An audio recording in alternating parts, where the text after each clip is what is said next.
All right, welcome to this daily Sidereal forecast for August 26th, Wednesday. My name is Athen. So the moon is finishing her transit of Sagittarius here today. It's a continuation of yesterday in many regards. We still have the sun conjoining up to Jupiter. In fact, that's going to go exact here in the evening time for most of us. And Mercury sextiling up to Saturn. So very much like yesterday, where there is this, first of all, spirited and adventurous spirit, which is the moon in Sag. You know, this is where finding the middle path with things like our ideals, our philosophy on life, our outlook on life, things like this, which is all about, the big picture. So it can be a fantastic day for those things when finding the middle path with that. And I think overall there is a lot of buoyancy in the air still, probably more so today than yesterday just because of these exact positions. So the buoyancy is really coming from the self-expression, the sun conjoining up to Jupiter, very nice conjunction. In Leo, it's all about expressing ourselves, enjoying ourselves, tapping into that passion, and seeing the not only optimistic view of life, but what can we do to implement these ideals in our life, these visions, these, steps, practical steps, taking steps towards, our passion, our enjoyments. This has been this underlying energy with all of this energy in Leo. Now it is starting to dissipate a little bit. Venus is doing her retrograde thing, getting pretty close to Cancer right now at the moment.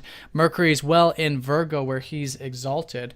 So I think our minds are naturally thinking more about things on a practical sense, maybe taking care of business and day-to-day activities, which is the mix of the day. It's while there is this buoyancy, while there is this optimism, there is also this very practical energy of the day. Mercury sextiling up to Saturn is where we're seeing things very sharply, very acutely, and we're not shying away from how things actually are. And so it's that very strong practical mind, which makes it very good for communications, very good for anything that involves, writing, sharing, the daily activities, basically. And so it's a day of, where we can get quite a bit done, apply that Saturn grounded energy into this perhaps optimism or overall outlook that we could have. It's a great day for those things as long as we're watching any type of excess.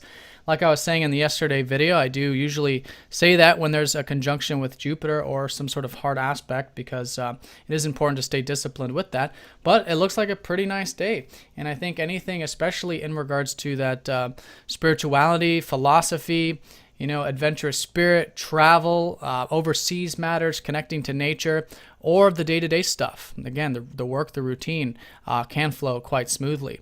So it's really about blending those two together because then in that sense we'll be merging Jupiter and Saturn, which makes our experiences much more grounded. And speaking of grounded, the moon is going to be squaring up to Uranus about midday for most of us. For those of you in Europe, it will be in the later evening time period. And so here it's this kind of jumpy kind of energy, sometimes like a rebellious kind of spirit where we're wanting and trying to cause some sort of excitement in our life. So it's great to have freedom and it's great to have change. But one thing of this energy is to just make sure we are staying grounded and being patient with whatever changes that we are experiencing and being aware of our emotional body. That's usually the case with this. That's kind of what it feels like. Of course, it'll be very different for each of us. But the high point is certainly these exact positions. Mercury sextiling Saturn, very sharp intellect, and optimism with the sun conjoining up to Jupiter, as well as an awareness of the big picture elements of our life, which is, of course, that Jupiter energy. And with the moon here, we can feel the buoyancy. We are in this gibbous phase of the lunar cycle, so the energies are high right now at the moment. And again, just like with yesterday, tapping into that adventurous spirit can really go a long way. So have a nice day, everyone. Thank you again. If you have any questions, I'm here, and I'll talk to you all tomorrow. Take care.